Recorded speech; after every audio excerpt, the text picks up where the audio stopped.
One of the most urgent tasks of our country is to decisively defeat the climate hysteria hoax. We are in the beginning of a mass extinction. The ability of CO2 to do the heavy work of creating a climate catastrophe is almost nil at this point. The price of oil has been artificially elevated to the point of insanity. That's not how you power a modern industrial system. The ultimate goal of this renewable energy, plan is to reach the exact same point that we're at now. You know who's tried that? Germany. 7 straight days of no wind for Germany.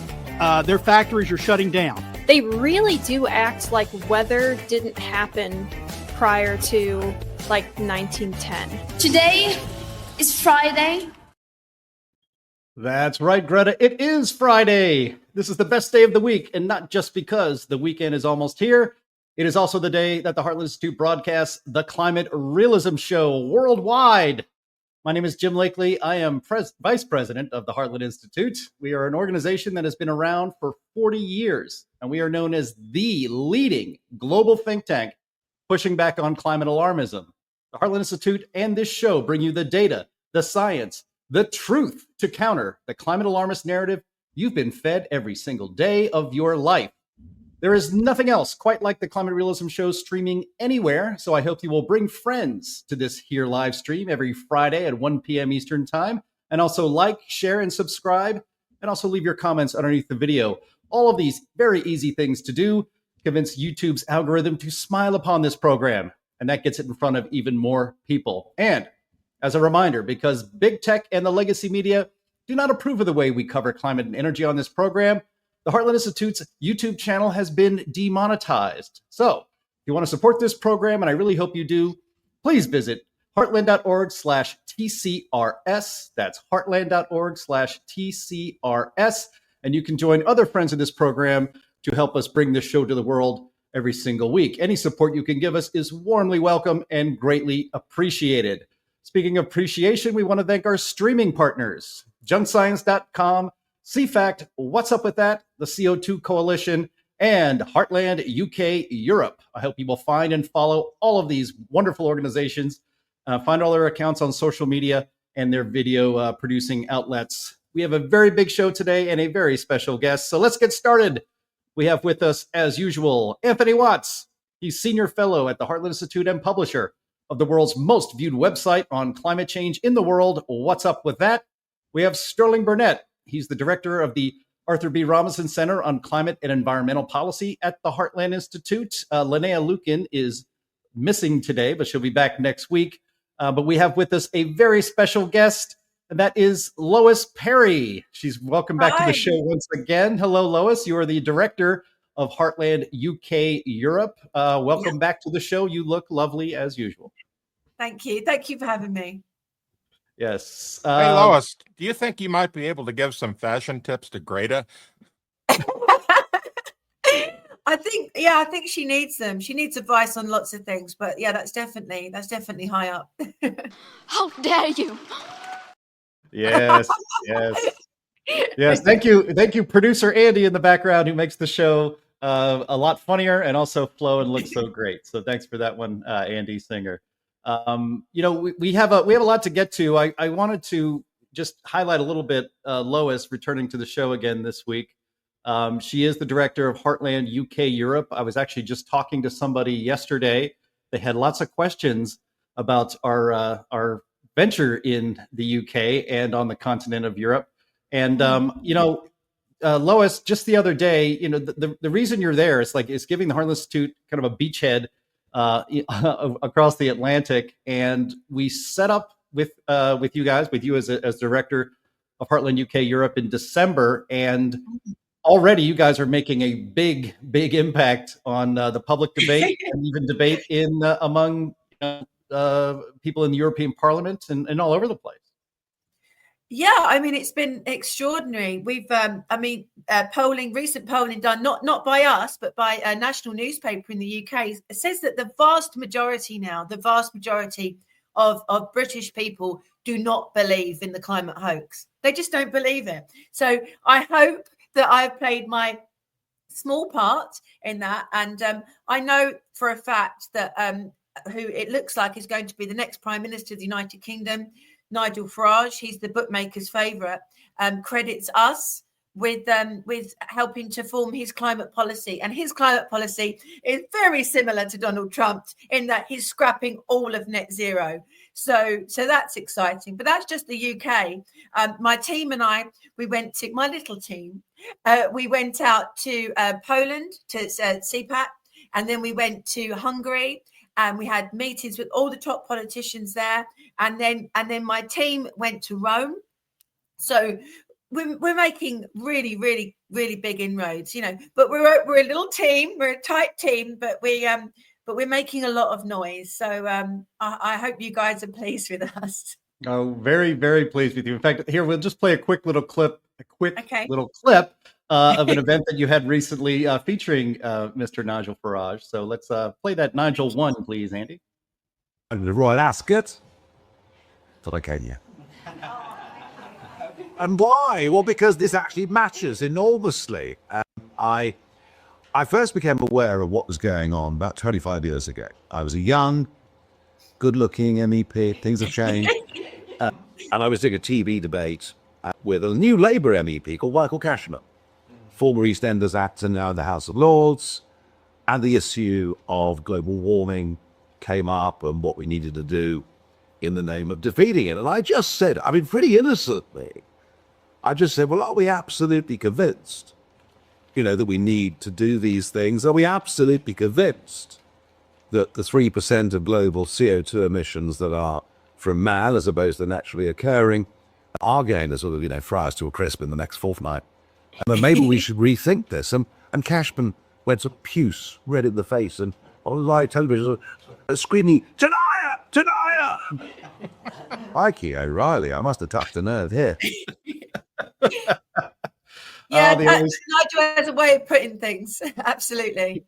He does. He's very charming. It's hard. He's hard to resist in that regard. But the title of that was "Reclaiming the Narrative" from the Greens. I had it on screen for a second there. I could have read it, but I really do believe, Lois, that the alarmist narrative, and that's one of the big themes. Our main topic today is that Al Gore gave a TED talk in Nairobi, Kenya, attacking specifically the entire 25-minute TED talk was attacking climate realists and climate realism. We're going to get to that here in a few minutes.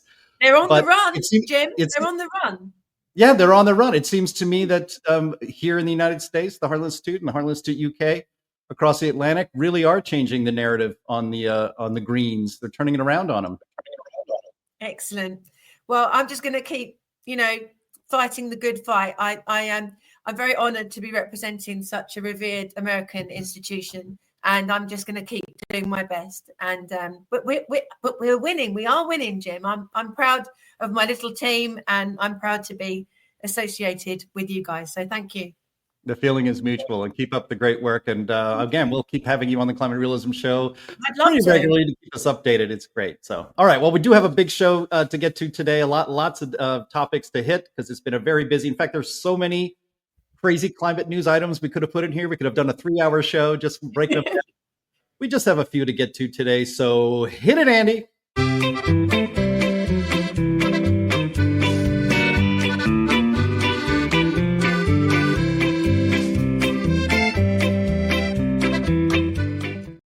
Yes, thank you very much, Bill Nye. Love that. All right.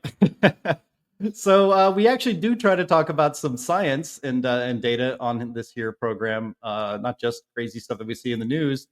And there was a story that we came across today about Antarctica gaining ice. This is from Newsbreak. The southern ice sheet growth continues to puzzle climate scientists. And this is kind of important because Al Gore talks about this in his TED Talk, and we'll have clips of that coming up, so stay tuned. But yeah, you don't say. It's puzzling scientists. All right. It doesn't really puzzle us, but let's get into it.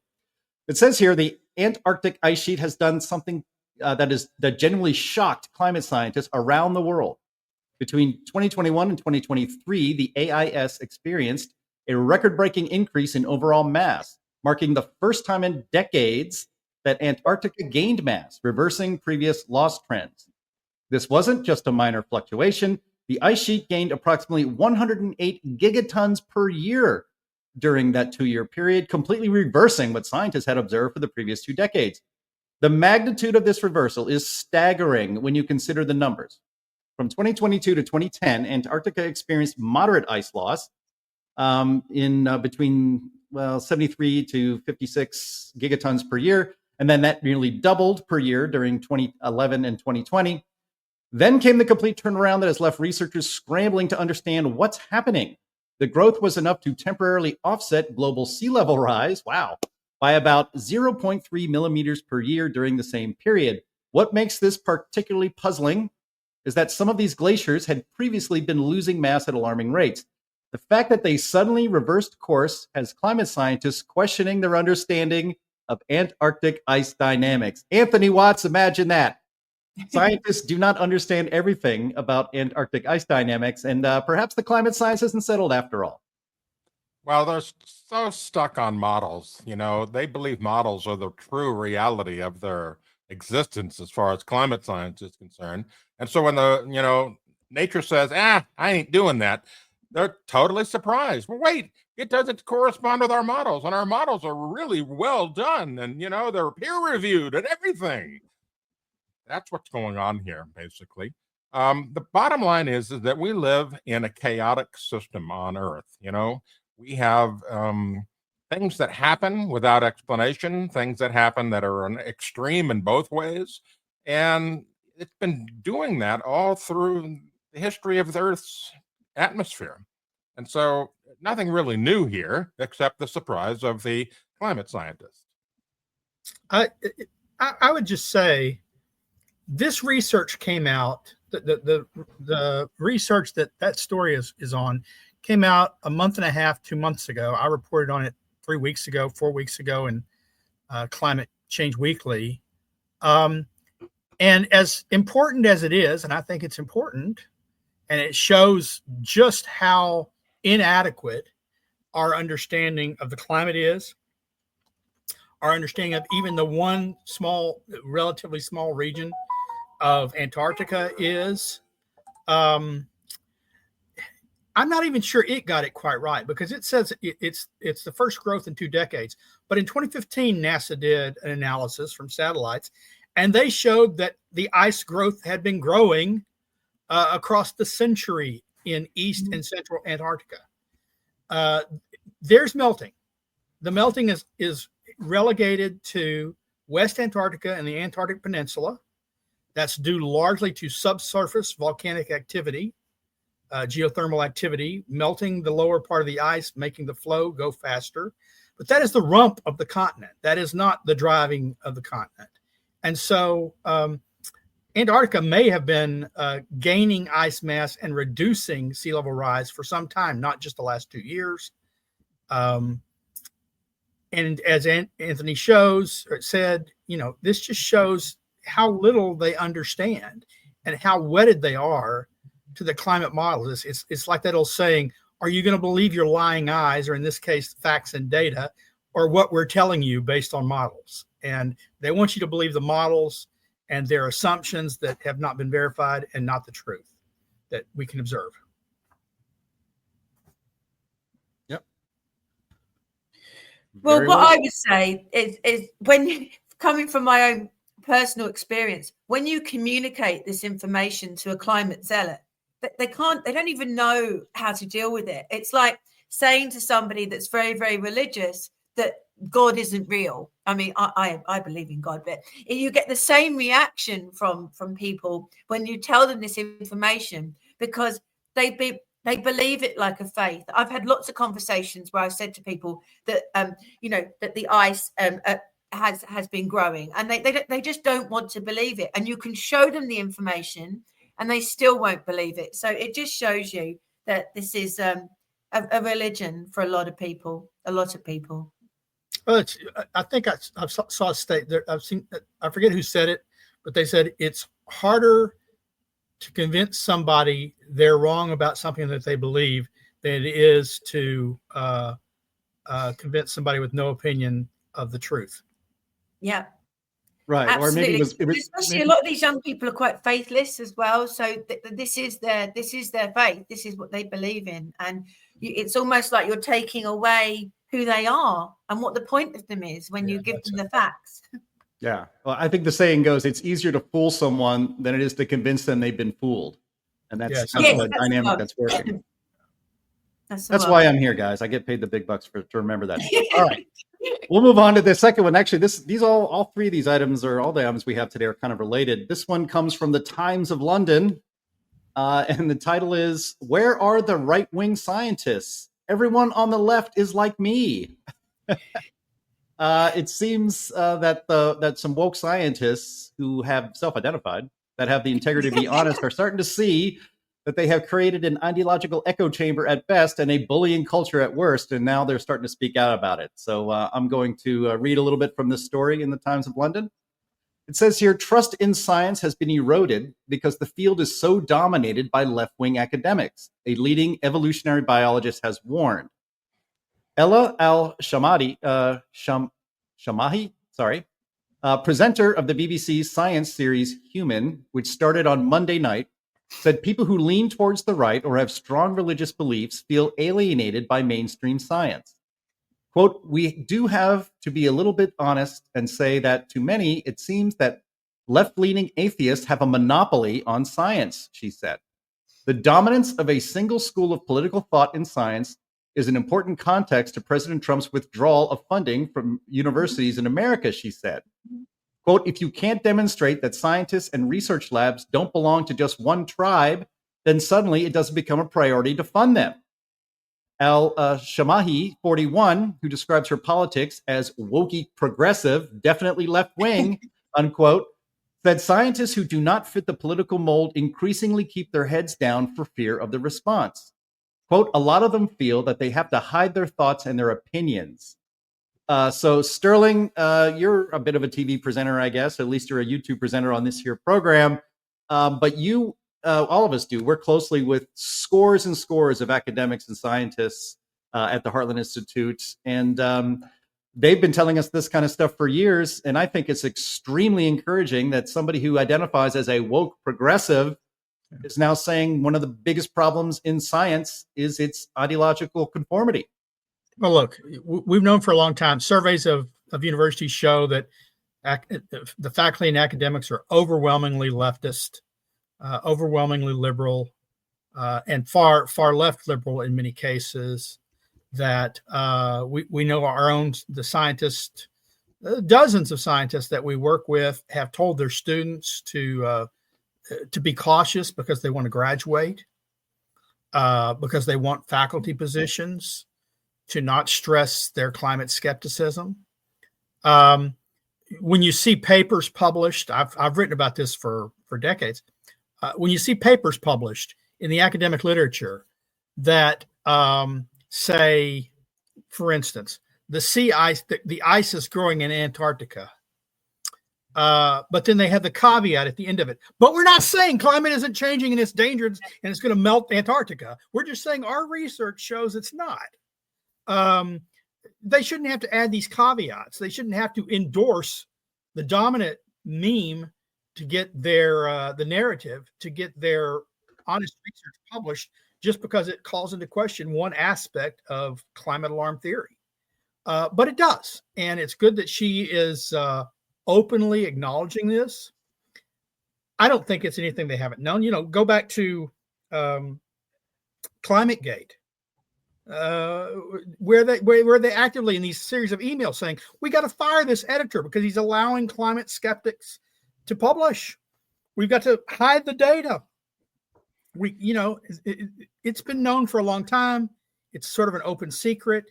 And Eisenhower, in his farewell address, he didn't warn about the tribalism, but he did warn about the capture of science by government and the capture of government by government-funded scientists. And that's what's going on.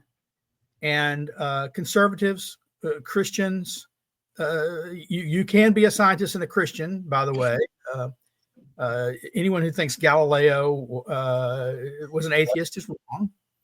nor I think was Darwin. No. They all professed faith in Christ. They, but they were scientists, and it's just as this person said, it's now become dominated by atheists, leftists, and that is bad for both the perception of scientists by the public, but also it's just bad for science itself, because the active debate that helps sharpen our understanding of the world between people who come to discoveries in different ways and come to different conclusions is being suppressed. I only have 2 words to add to that: climate Illuminati. Well, in the UK, in the last week, we've had some extremely strange statements being put out by our net zero and energy secretary, Ed Miliband, who loathes me on quite an extreme personal level, actually, because I constantly write not very nice things about him in my column for the Heartland Institute in the Daily Express. But he said that anyone who expresses anti-net zero or climate realist views, however mild, is unpatriotic. And then we had a guy called Dal Vince, who owns a company called Ecotricity, who has personally benefited from the Labour Party, from policies, the net zero policies that have been implemented to the tune of tens of millions of pounds. So he made a donation to the Labour Party. They get in. They then give him all the money back in subsidies for. He has a renewable energy company. But he said that he felt that it should be a criminal offence to express climate skeptic views. And then we had the Reform MP, Lee Anderson, in Parliament say, just ask Ed Miliband a very, very straight question. And he said, how much, if we went to go to net zero tomorrow, what would be the global drop in temperatures or the impact on climate? And of course, Ed couldn't answer. So we've had a very, very interesting week in terms of our government trying to back things off, make things illegal, not be able to ask questions, say it's unpatriotic. It does seem desperate now. It really does. It makes me even happier that we separated from you guys 250 years or so ago. Oh, so. no, don't say that. You kept the language. I should say, and the faith. The press plays its role, right? The press. I've seen multiple stories over the last couple of weeks about heat waves, record-setting heat waves. Oh, I know. Dominating the U.S. It's dominating the U.S. And the fact is, if you look at the data, 70% of the U.S. is below average temperatures for the time of year right now. Right. Okay. They don't want to hear it. I live in Texas. We haven't had a single 100-degree day yet. That is almost unheard of in Texas. My pool is not where it should be based on nature. California, the Rocky Mountain states, if you look at the temperature map of the U.S. as a whole, most of it, not blue as in freezing, but blue as in below average for the time of year. The small section of the East Coast, which is dominated, where the media is, where the media dominates, New York Times, Boston, they all report on record heat when few records are actually being set. And they ignore the vast bulk of the country that's below average. Well, it's absolutely the same in the UK. Yeah. Mad media reporting. Although, again, it's much more comfortable overall with being climate skeptic now than it's ever been. Yeah. Well, I mean, as this section of the show mentions, I mean, to have somebody who identifies themselves as woke progressive and has the clarity to see that the ideological conformity has pushed out real science. I think that's an encouraging sign. And as they say, courage is contagious. Maybe David Attenborough will say it one day. I'm not holding my breath, though. No, I wouldn't. He's been bought and paid for a long time ago. Certainly. Okay. Well, here's this. Yeah. Well, let's move on to our next item here. And speaking of the United Kingdom, this is about saving birds in Scotland. This is from RE News. RSPB opposes Scotland offshore wind expansion. RSPB stands for the Royal Society for the Protection of Birds. It is a well-known and respected conservation organization in the United Kingdom. So this really is, I think, a pretty big deal. Let me read a little bit from the story. RSPB Scotland has announced its opposition to the Scottish government's plans to expand offshore wind capacity to 40 gigawatts by 2040, warning that the proposed scale-up poses an unacceptable risk to seabird populations. The charity said seabirds are already in sharp decline, with around 70% of species under threat from climate change, fishing pressures, and invasive species. RSPB Scotland said the planned quadrupling of offshore wind capacity has been announced with, quote, almost nothing to safeguard vulnerable seabird populations and could push species such as puffins, gannets, and kittiwakes closer to extinction. The organization is calling for 2 urgent actions. 1, the refusal of consent for the Berwick Bank project, and 2, the integration of seabird recovery and resilience measures into all future offshore wind developments. They should have done that before, by the way.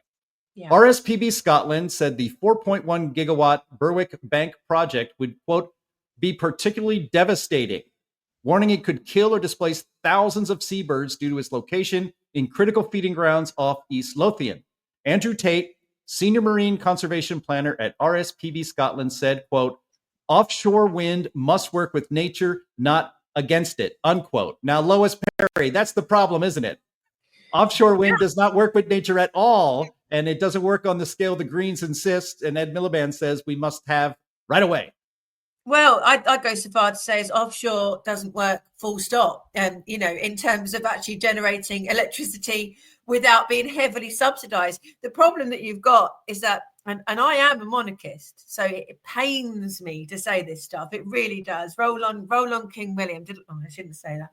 But, he is, our king, His Royal Highness Charles III, is personally benefiting from these offshore wind farms all around the United Kingdom to the tune of 200 million quid last year and rising. And that's almost all on subsidies because, as you know, I'm teaching you to suck eggs here. You guys know they don't make money on their own. We can hardly store the energy. They're only useful in where the energy can be used straight away. And even that's questionable because of the disruption to the grid.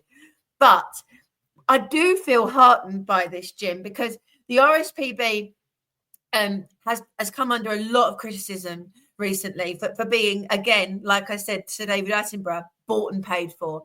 And there's been no criticism by the RSPB in the English RSPB of these wind farms. So good on RSPB Scotland. Good for them for standing up for birds. I mean, it's a very serious organisation. Queen Victoria was their original patron. It's a respected institution. So them standing up for nature, very brave, actually. William Sugar writes, offshore wind turbines are eyesores. No, wind turbines full stop are eyesores wherever they're located, unless you're some isolated hunting cabin or vacation cabin where there's no electricity and no one around to see your turbine.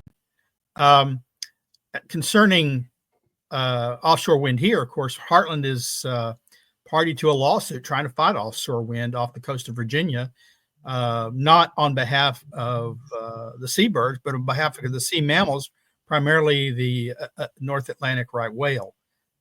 Very endangered species. Too many whales are washing up dead on the shore since they started this offshore wind crusade, and we're actively fighting in that. Brilliant.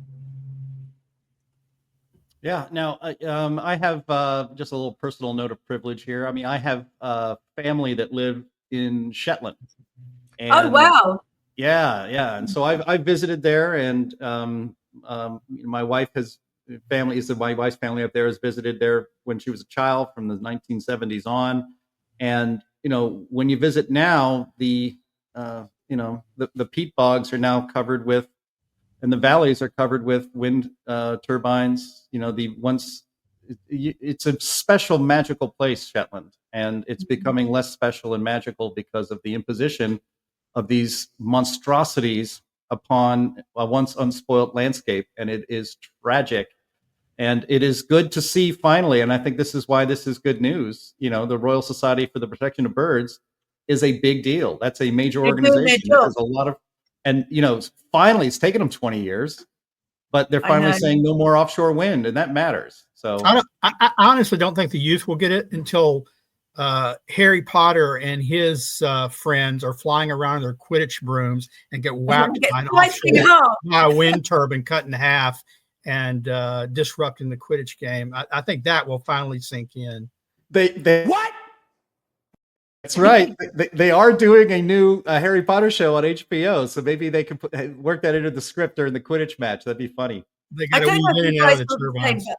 Sorry, I don't know if you guys feel the same, but when you see wind turbines, for me, it almost looks like Messerschmitts flying towards us, like we're being invaded. They're quite sinister things. They're not attractive at all, are they? It's like I feel like we're being invaded when I see them, but they don't turn most of the time, so it's not that big of a problem. Yes.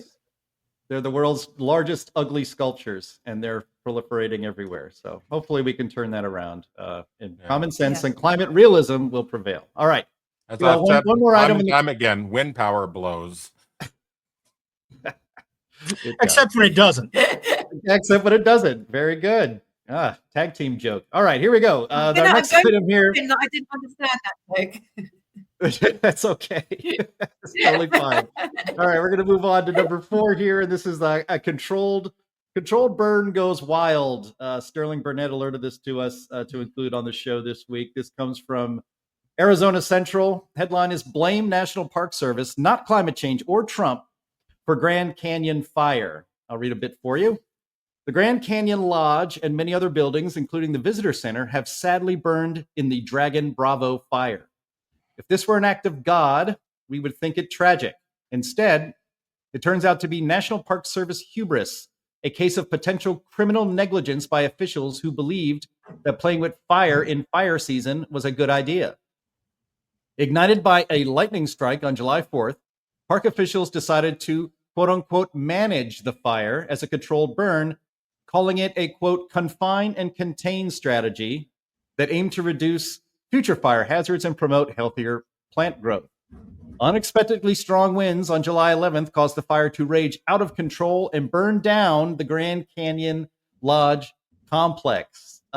Sterling, we've talked about proper forest management a lot on this program and how that is vital for preventing natural forest fires from becoming wild and dangerous to people and to structures. But it's hard to avoid the truth that this was an enormous screw up. Yeah, no, my wife and I visited that lodge and that part of the Grand Canyon about 7 years ago, maybe. It's a magnificent structure. The park employees lost all their housing. It's terrible. But, if this was a single instance, a rare, unheard of event, it would be bad enough. But they continue not to learn. More than a decade ago, I was working for another organization. We were writing about another fire that had been started by the Forest Service, a controlled burn. They call these controlled burns when they have no idea whether they can control these things. And it burnt more than 700 structures, houses, businesses, wiped out entire towns. And they started it because it was going to improve the environment. No, you want to know how you improve the environment and reduce the risk of fire? You log first. You clear the brush. You don't burn it and hope the wind doesn't blow up. You if you have to start a fire at all, and I am very suspicious of the claim we need to be doing this. I think we can manage and provide the same conditions in other ways, ways that actually produce some economic good, like providing logs for timber for use in the U.S. You don't do it on or near fire season. You do it when it's wet, though that's harder, I admit. And there's so many things you need to do because you actually, even if you have forecasts, the wind's not going to blow for a week. This is what debunks all of climate theories. They can't even forecast a day or a week out accurately enough for these kinds of things. The Park Service didn't say, it's burning and the wind's coming up, so we better do something. No, the Park Service looked at the weather forecast and said, the wind's not supposed to be blowing. we'll just let this one little area burn. We'll put it out when it gets over here and we're gold. Well, guess what? That forecast a day out was wrong. And this is the result. They never learn. Yeah. I did a little research because I was curious about whether or not the Park Service had its own meteorology division.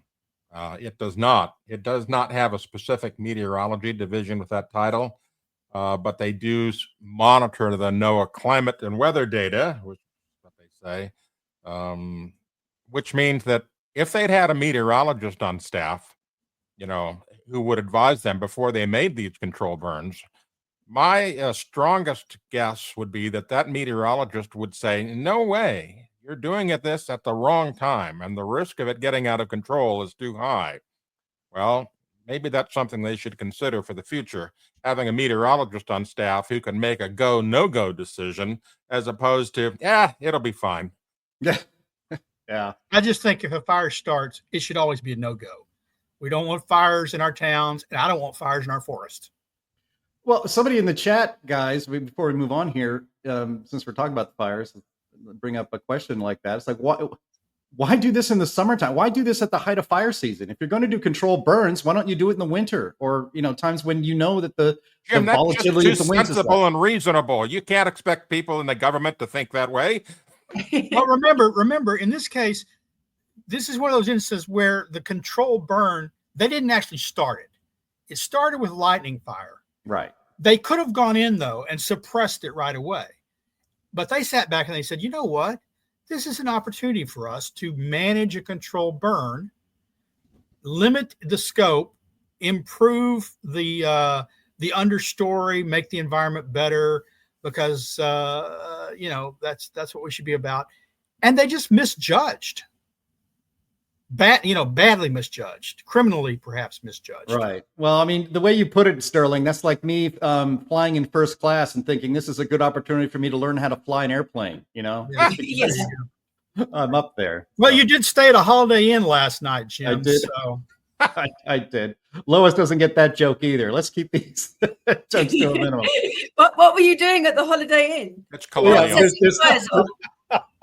Actually, don't tell me the answer to that. We don't need to. No. It's very innocent, Lois. There's a series of commercials in the United States where if you staying at a Holiday Inn Express is so smart that it makes you smart, you can do almost. Oh, I get it. Makes you an expert. I get it. Makes you an expert on everything. So. What I will say about the fires, I must admit, I don't know a tremendous amount about controlled fires in the United States, but what I will say to you is it is one of the things that's often thrown back at me when I talk about net zero and that the climate is not any more mad than it's ever been. I say, yeah, but what about the wildfires? And even when you say to people, again, it's been found that this was vandalism now, that it was deliberately set off. That, again, people don't want to hear it, but it said the ice, the fires, even the polar bear thing, which is totally nonsense, is still being, trumped out every time they want to come back at you with something. So it's quite easy actually to bat this stuff back. It really is. Well, that's a fantastic segue into our main topic today, talking about countering climate nonsense. We are going to be talking about Al Gore's latest TED Talk. That's right. TED Talks are still a thing. At least they're a thing for people out of touch like Al Gore. So he gave a TED Talk. I want to set this up from a story in a publication called Counterpunch, which is about as leftist a publication as you can get. It's been around a long, long time. And we have video clips of Al Gore's speech we're going to be playing here in a minute. And the headline is Al Gore puts down climate realism. Well, let me just read a little bit from the story to set it up, and then we'll play some clips and have a good time. Al Gore, speaking in Nairobi, gave a TED speech that set the stage for where the world stands in its search for net zero by 2050. Quote, many of the oil, gas, and coal producers and their financial allies are now advocating a new approach that they call climate realism. The fossil fuel industry's climate realism displaces decades of science in the worldwide struggle with two likely outcomes for the climate system by 2050. Again, this is from the alarmist Counterpunch. 1, net zero is achieved, resulting in a livable climate system. 2, global temperatures ramp up plus 2, 3, or 4 degrees centigrade pre-industrial, resulting in hot house Earth, with much of the planet unlivable. By all counts, the B option has the highest probability because A is based upon wishful thinking and a very bumpy record, whereas B is based upon factual data of the current trajectory of climate change, which is well ahead of scientists' expectations, going in the wrong direction, with some claiming it may already be too late. Meanwhile, the fossil fuel industry pretends and hopes for the A option, that be net zero, with adaptation measures. This is the genesis of fossil fuel, quote unquote, climate realism. In a soft spoken manner, they claim that they can fix what emissions harm. So that's all I'm going to read from that leftist publication for now. But as you can see, even Al Gore's allies on the left in the leftist media are not too happy with what's going on here. But the takeaway for me here is that Al Gore, the Godfather, the original Godfather, the OG of climate alarmism, is now having to deal with us and us on our terms. Climate realism. We are not climate deniers, although he'll continue to say that. Even climate skeptics is not really that accurate. And I have to toot our own horn here. The Heartland Institute has really pushed hard on the term climate realism. That's why this show, which used to be called Climate Change Roundtable, is now called the Climate Realism Show. And we've noticed a lot of our allies around the world have been embracing that terminology. And now Al Gore, of all people, has to deal with it. You guys, any comments on this in general before we play some of these fantastic clips that we're going to tear to pieces? Two things. First, it shows that we're living in Al Gore's head rent-free. That's amusing, at the very least.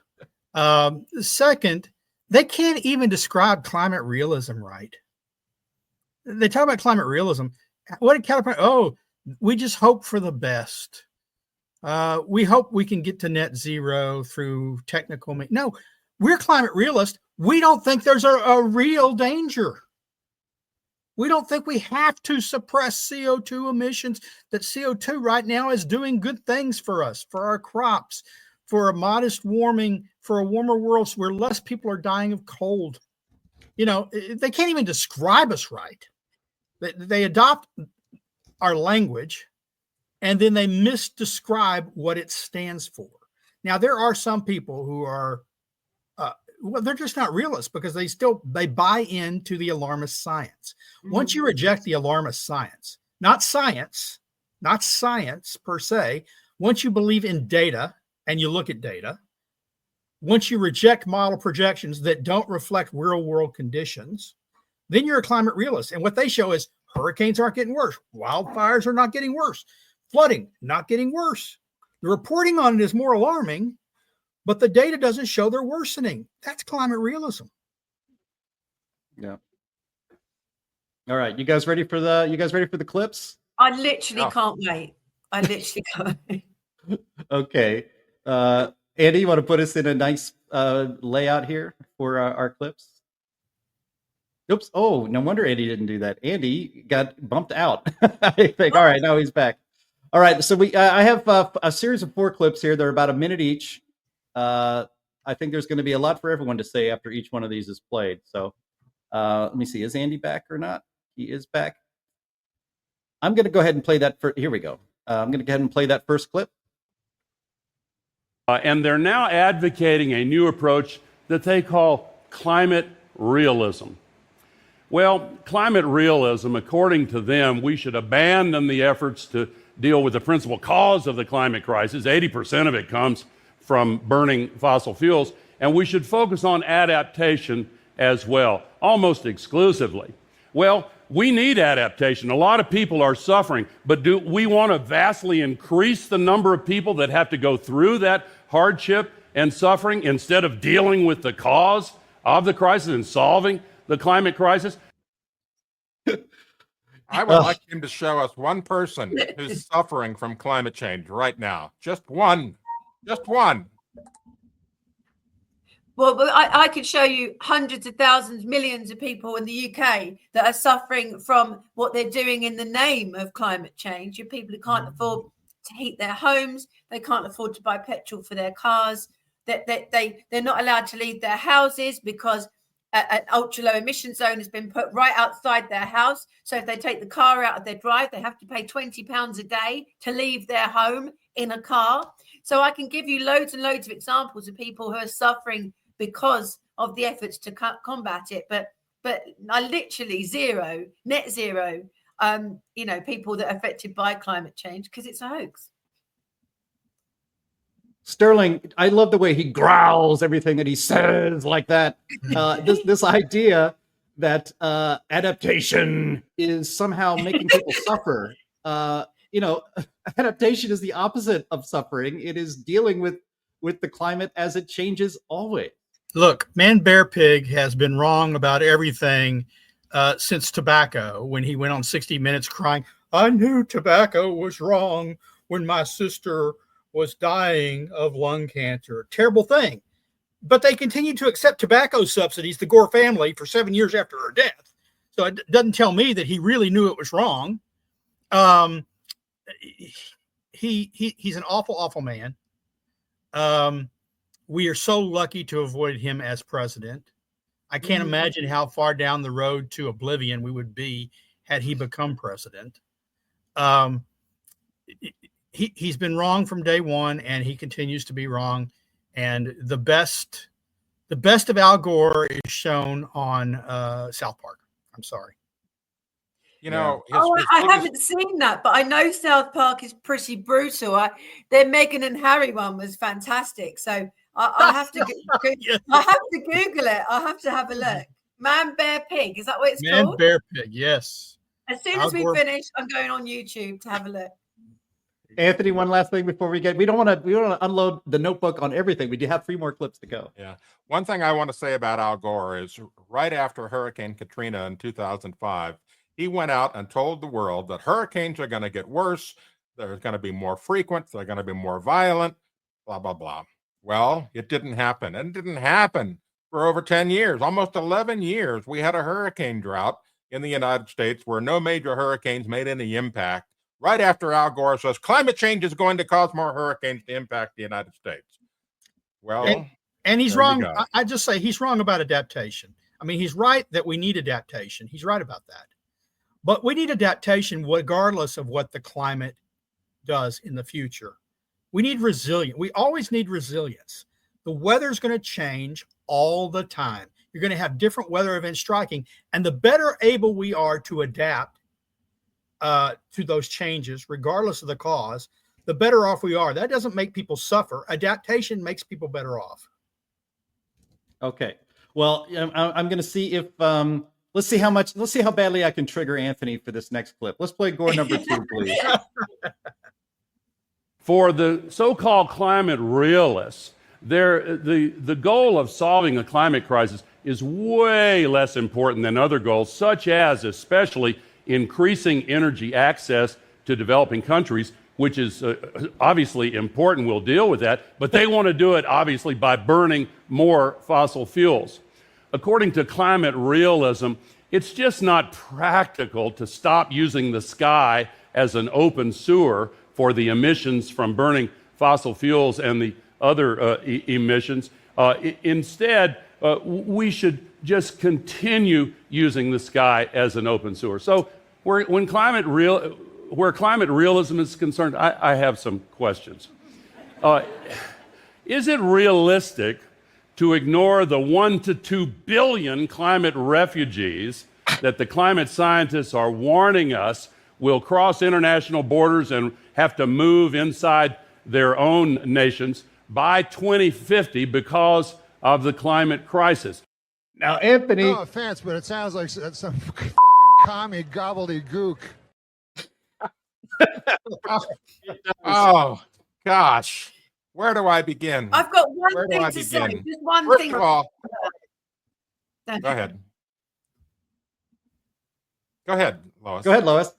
No. Sorry, after you. No problem. I just wanted to make a little joke that some men should not wear jeans.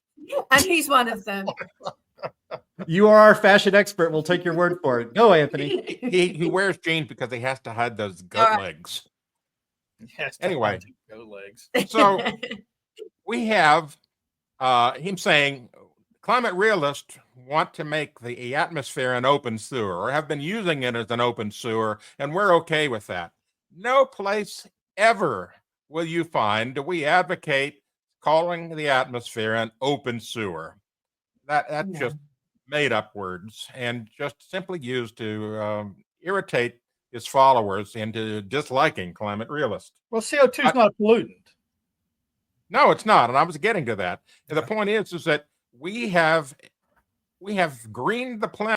NASA has pointed this out, and you can look it up on climateataglance.com. Go look at our greening the planet feature, and then you can see just how much extra carbon dioxide has helped the planet. We've added a surface area of approximately the size of the United States in new green areas through the globe over the last 20 to 30 years. Now, that's really tremendous. We've had crop yields increase due to extra carbon dioxide in the atmosphere. So his open sewer analogy is, well, it's full of sewer. Anyway, the other thing is he's talking about these climate refugees. There are none. Zero. Nada. A perfect example of this is that the UN put up a website talking about how many climate refugees are going to be displaced by 2010. And then when things started happening, or rather things didn't start happening, they quietly disappeared that webpage. We caught it on WhatsApp with that, and we sliced and diced and made julienne fries out of these people because they basically just simply put up a lie and then they disappeared it because the lie didn't come true. It's the same thing with Al Gore's claim about these billions of refugees by 2050. They keep moving the goalpost out further. No, it's not 2010. What we really meant is 2050, and then it's really going to be bad. Sorry, I'm in Archbishop of Ranterbury mode. Yes, I knew I'd trigger you, Anthony. All right. Let's get to clip 3 because I definitely want to get to clip 4 because that was the big dramatic wrap up of his presentation, which had quite a lot of growling in it, and we don't want to miss that. Play Gore 3, please, Andy. Is it realistic to ignore the fact that right now Greenland is losing 30 million tons of ice every single hour? In Antarctica, decade by decade, the ice melting has accelerated. We've seen the doubling of the pace of sea level rise in the last 20 years, and the predictions are that it's going to continue dramatically. Is it realistic to ignore the rapidly increasing climate crisis extreme events that are occurring practically every night on the television news? Is like a nature hike through the book of Revelation. We lost $3.5 trillion just in the last decade. And you know, the fact that these scientists were absolutely correct decades ago when they predicted these exact consequences should cause us to pay a little more attention to what they're predicting is in store for us in the years ahead if we do not act. Sterling, the scientists that predicted all of these calamities were right the entire time, despite the fact that none of it happened. Yeah, except for the fact that they were wrong. They're right. They were right before they were wrong before they were still wrong. The West Side Highway in New York is not underwater like James Hansen said it would be. Paul Ehrlich was wrong about the 200 million starving people in Africa in the 70s, and that islands would have disappeared by now. They have been constantly wrong about hurricanes. They have been constantly wrong about prediction after prediction after prediction. They can't even get the one thing. The one thing that climate models are tailored to do is to model temperature responses to greenhouse gas emissions. And they overstate the warming, even from the biased surface stations, much less the other measurements. They can't get their basics right. They don't get their science right again and again. And I want to know where, when these scientists said we wouldn't know snow would not exist by 2010. I'm seeing a lot of snow. The Arctic would be ice free, and we'd have passages through there by the mid 2000s. As far as I know, it ain't ice free. They're not shipping through the Arctic. The polar bears, they'd be gone by now. Al Gore says that they'll be gone. There's more bears now than have existed in modern times. So I question where A, they're right, and B, they've been exceeded in being right. You know, that it's even worse than they had predicted. Yeah. Anthony, you wanted to talk a little bit about one of the lies in that about Greenland? I'll try to be a little calmer this time. Don't be calm. It's okay. more fun. So Al Gore says, should we not be worried about the 30 billion tons of ice that have been lost in Greenland? Every day. He said every day. Yeah. Yeah, every day. Every day. Okay, so this is from climateataglance.com. And this is real data published by real scientists. And when you plot it, you see on the left, this is what they show you every day of the week and twice on Sunday in the media. This is what's happening to the ice loss. Oh no, it's catastrophic. Billions of tons are being lost. Well, when you look at the total amount of ice in the trillions of tons for a category, it's not even a blip. So what's the big deal? There is none.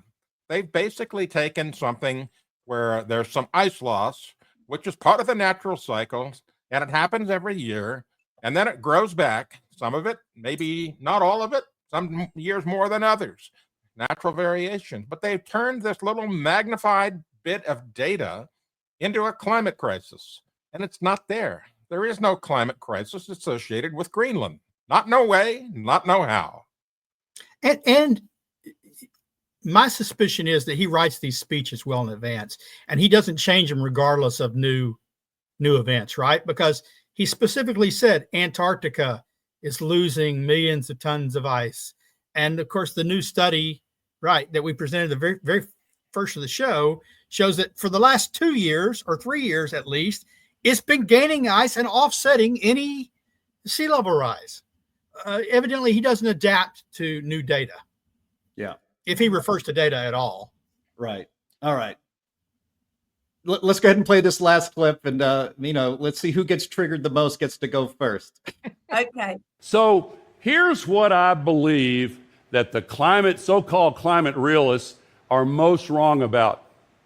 They don't believe that we, the people who live on this planet, have the capacity to make the changes necessary to save our future. The greatest president in my country's history, Abraham Lincoln, said at a time of dire crisis, the occasion is piled high with difficulty. We must rise with the occasion. As our case is new, we must think anew. I believe that we as human beings have the capacity to recognize that our survival is at stake and that we need to move faster, even though the big polluters have the political and economic power to try to block us. We've got everything we need. The people are demanding change. The one thing that they tell us might be in short supply is political will, but always remember, political will is itself a renewable resource. Let's get out there and renew it. Thank you. Thank you very much. Lois, he thinks he's winning. I'm sorry. I'm definitely triggered the most. Him trying to present himself and his argument and his movement as the underdog that doesn't have the funding and the political will, when everything that's being done, whether we've talked about science, all the institutions that have been captured, all the funding, everything, all the governments, everything for the last 20, 30 years has been the net zero nonsense. Him trying to position themselves as the underdog is unbelievable. So yes, I'm triggered the most, I think. Yeah, Anthony, we keep waiting for those big checks from big oil to show up in our mailboxes, and they never do. But this idea that, climate realism is an invention of the fossil fuel industry and is not real. I mean, It's everything is bizarro world. Everything's backwards from what he's saying. It is. You know, the problem with these people is because of their own reliance on funding, and they can't really do anything unless it's funded and we get some money for it. They can't fathom the fact that people can make decisions and look at data for themselves and decide what's real and what isn't. There are people in the world who can actually do research and actually figure out on their own that things are not as they seem, not as what's being published by the government, not as what's being published by the media. They can't fathom this. And it's because it's not part of their mindset. And so that's why they have to immediately go to the same thing they always go to. These people are being funded to do this, but that's really projection of their own viewpoints because of the way they operate. If you scratch the surface for any kind of a climate organization, you will find massive amounts of money coming from, leftist interest behind it. It's happened every time we've looked at it. But here on the right, we're always fighting for scraps to stay alive.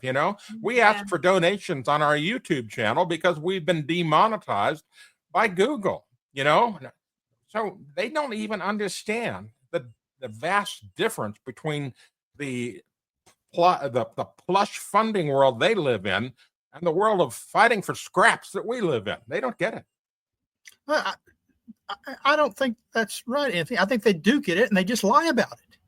They know they're far vastly more well-funded than we are. They know this. There's not even a real debate. They just lie about it. With every, I guess you're right about that. I don't like it. I believe he's an underdog. Yeah. Okay. Yeah. I mean, and again, it's everything's backwards. They have all the money. They have all the political power. I mean, are you kidding me that they don't have political power? Are you joking, Al Gore? I mean, are you kidding? Seriously. Lois can speak to it better than anybody. The people of the United Kingdom do not want net zero. And yet they are pushing forward like the little despots they are, despite the fact that it's not popular.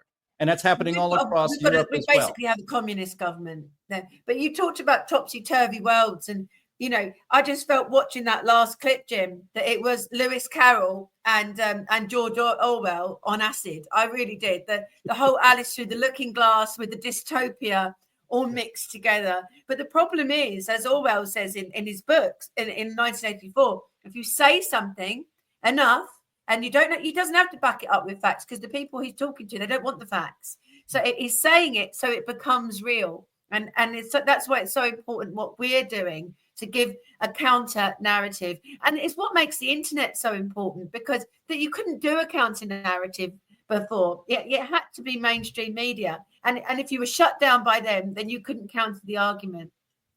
Yeah. I'm not normally the optimist on this show. I think it's fair to say. But I'll say this. What's going on right now, the fact that he gives a whole talk about climate realism, the fact that Donald Trump, President Donald Trump is doing what he's doing, things that we have advocated for years and decades, shows how effective Heartland and our allies have been punching so far above our weight, like featherweights fighting in the super heavyweight category. And are we winning? Well, a lot of money's been spent. A lot of regulations have been passed.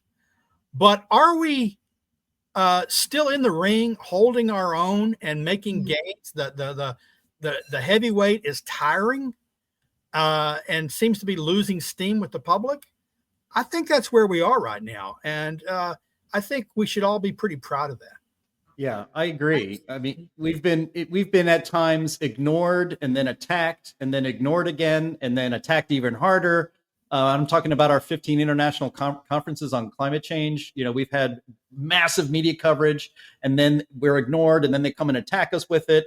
And now we have this Orwellian maniac in mom jeans using climate realism as using our terminology. So we're back to actually worrying the hell out of them because despite everything, every headwind imaginable, science and data win in the end, because the climate alarmist narrative is not supported by science and data, period. To be fair to Gore, Going back to what Lois said about Lewis Carroll, I would call this disparity that we have climate Jabberwocky.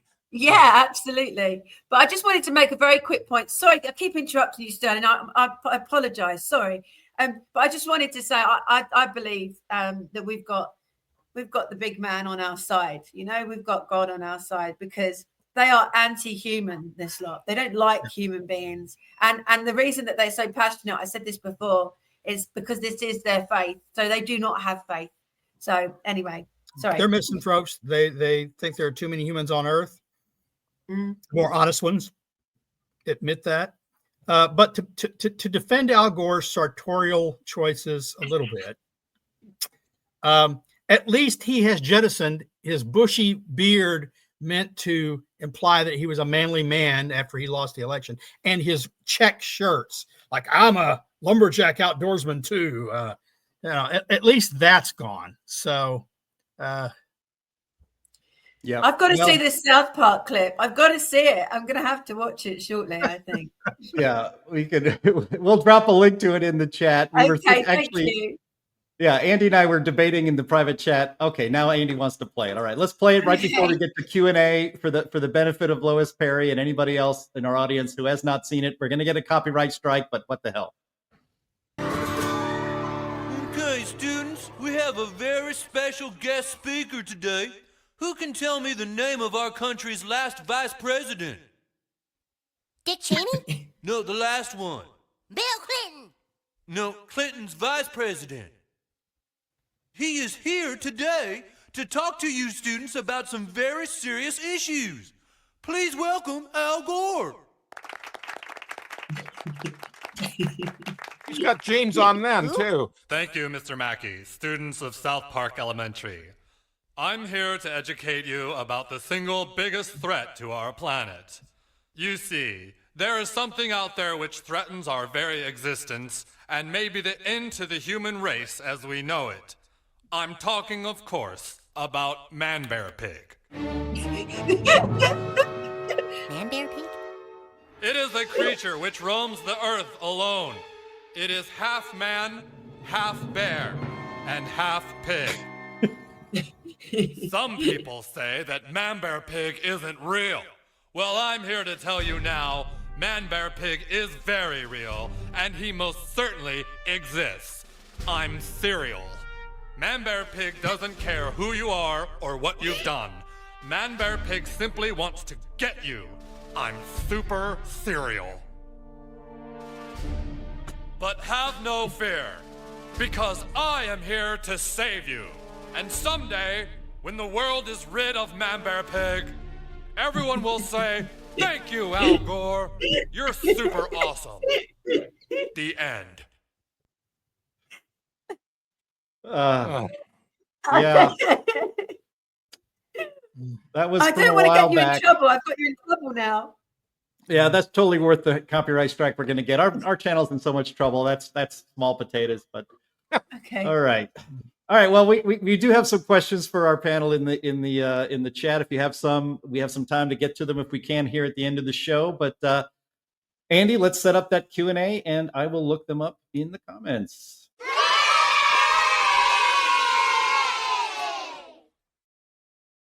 Yes, the wonderful Q&A drop. All right. This is from Polly Hirvonen. Polly asks, did the global warming hoax hit the turning point with no return? At this point, Well, I suppose. I say, yeah, lately it seems that way. We've had a lot of, just last week we had on our program a CNN video report talking about how the American public simply doesn't care about climate change, and it hasn't. The opinion has not really changed significantly over the last 30 years. And so after the billions and billions of dollars they've spent on messaging and fear, nothing has changed. People, except for the far political left mostly, simply don't care. It's not something that they see as a threat. I honestly don't know how to answer that because, I've heard people tell me, oh, well, the wall fell. Communism no longer exists. And then we get Putin, who is no different in kind than the communist czars. They adapt. They now have markets in China, but the leadership essentially doesn't change. And when the leadership doesn't like something markets are doing, they change it. And it's the same thing with the environmental community. If it's not climate change, if eventually we no longer, a week from now, 2 weeks from now, 10 years from now, we don't hear climate change in the news, we don't hear the end of the world from global warming, what we'll hear is the end of the world from plastic pollution or the end of the world from, because millennialists, those who always believe in the end of the world and it's getting worse and worse all the time, will always exist among us. And because they are shouting about terrible things, they'll get the attention because fires get attention. Nothing bad happened today doesn't. So I'm back to being my normal pessimistic self. Attaboy. All right. I don't know actually what this means, NF, but it is I too ask what's wrong with NF. Does anyone know what NF might mean? It's not Nigel Farage, is it? Oh, could be. And there's nothing wrong with him. There's nothing wrong with him. He's totally on board and we advise him. So it's all good. All good. All right. Excellent. This is from a frequent viewer, Chris. I think you're here every single week, and we appreciate that very, very much. Chris asks, how can offshore wind make financial sense? Such a harsh environment and so far from where the electricity is needed. As I mentioned earlier, I have a bit of a connection to Shetland, and all of those windmills, my understanding is not a single watt of that energy produced actually benefits Shetlanders. It's all shipped back to mainland Scotland. So like their landscape is despoiled for not even their benefit. Offshore wind and onshore wind, neither one make financial sense. When the subsidies are cut off, the cost in offshore wind's case, the cost of materials rises just a little bit, they collapse. They are no longer being built. If they made financial sense, they wouldn't have to have the continued support of government. They wouldn't have been fighting so hard to keep that money in the subsidies from being cut in the big, beautiful bill. Every time the subsidies go for even a short period of time, factories shut down. Yeah. Because it makes no financial sense. It never did. We were told that this was a new industry. Well, no, windmills have been around for a long time. Yeah. Ask the Dutch. Ask the people in West Texas who use it to pump their water. But we were told it's a new industry, and so we've got to give it a boost. But as soon as it's economic, we'll cut off the subsidy. It will never be economic. Offshore wind especially is the most expensive outside of battery form of electric power.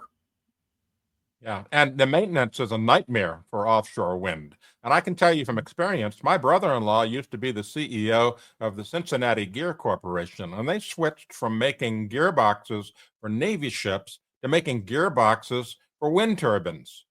Well, the company went bankrupt doing that, mainly because they completely misjudged how much maintenance these things need. They're up there in a harsh environment. They're being shaken, assaulted by salt water, all these problems, and the gearboxes just simply didn't hold up. You know, those videos that you see of these wind turbines burning up? Well, that's when the gearboxes blow.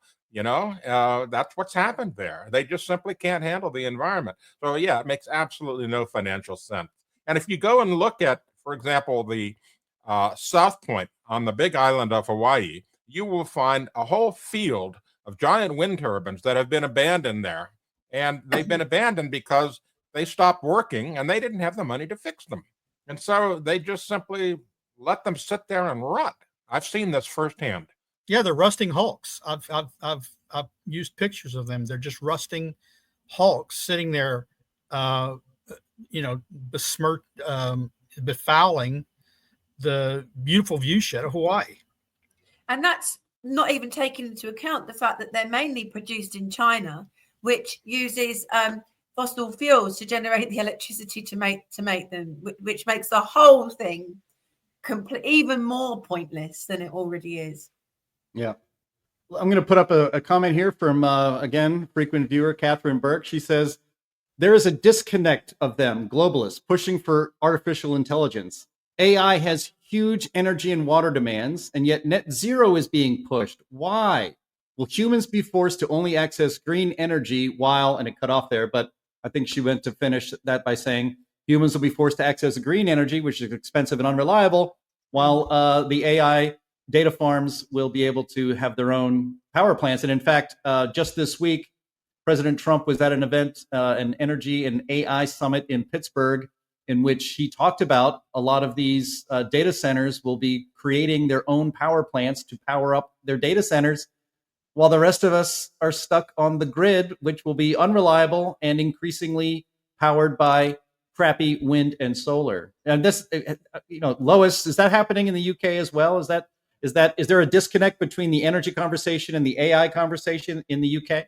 The AI conversation has only very recently started to be had in the UK, but we get the strong impression that our communist government want the old feudal system to come back, the pre-Magna Carta days, where you have the lords at the top, and then you have the peasants at the bottom.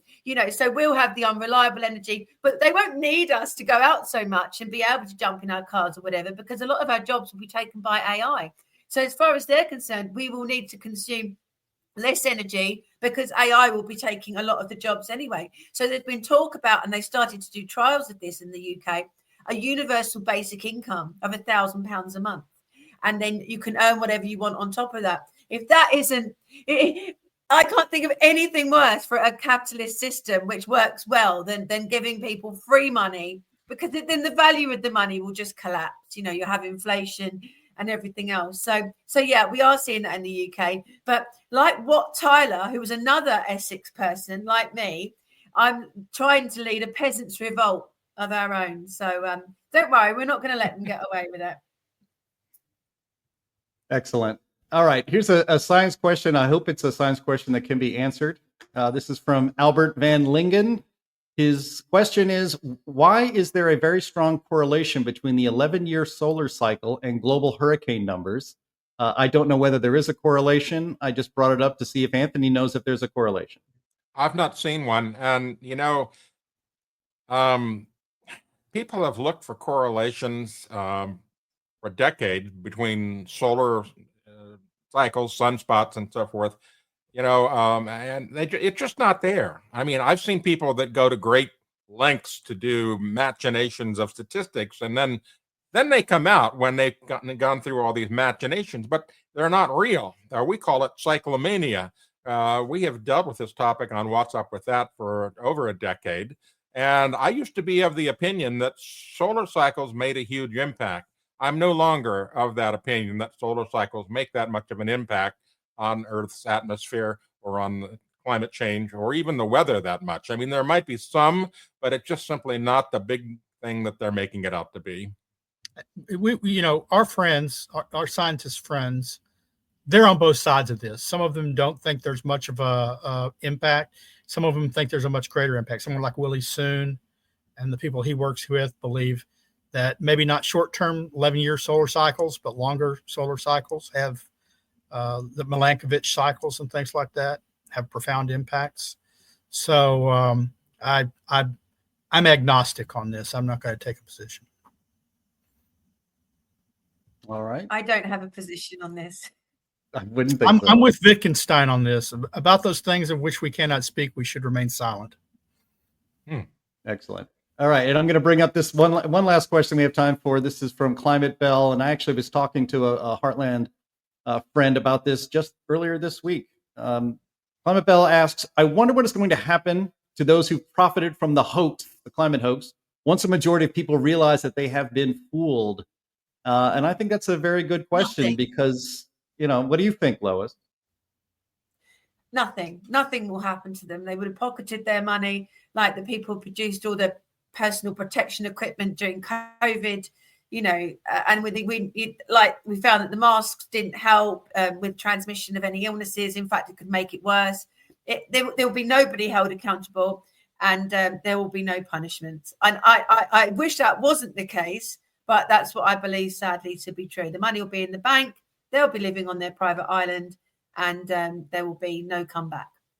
What I'd like to see happen is out of the old Universal horror films, where the peasants get up in arms with their pitchforks and their torches. Yeah, total what, Tyler? Yeah. And they storm the estates and burn them to the ground.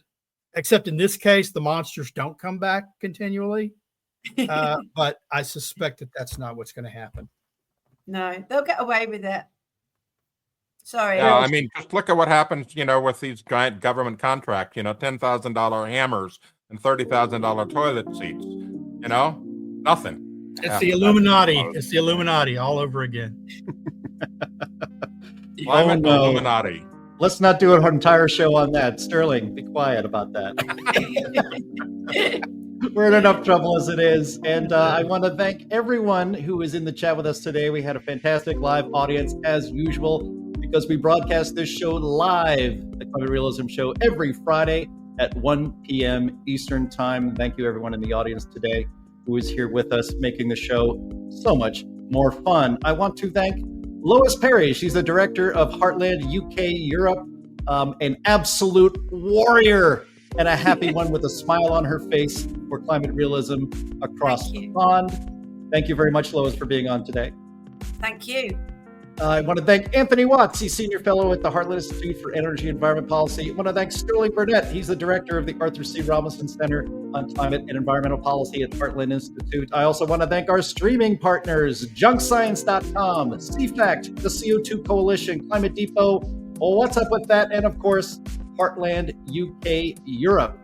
As often as you can, please visit climaterealism.com, where you can get the counterspin, just like this show, every single day. Climateataglance.com, where you can get the data that debunks all of the climate alarmism. Energy at a Glance for a lot of common sense on energy. And of course, always visit heartland.org, where you can not only support this program, you can also sign up for the free weekly newsletter by our own Sterling Burnett called Climate Change Weekly. Again, thank you all for watching and listening. Help us spread the word of this show, and we will talk to you next week. Bye-bye. Bye-bye from London. How dare you!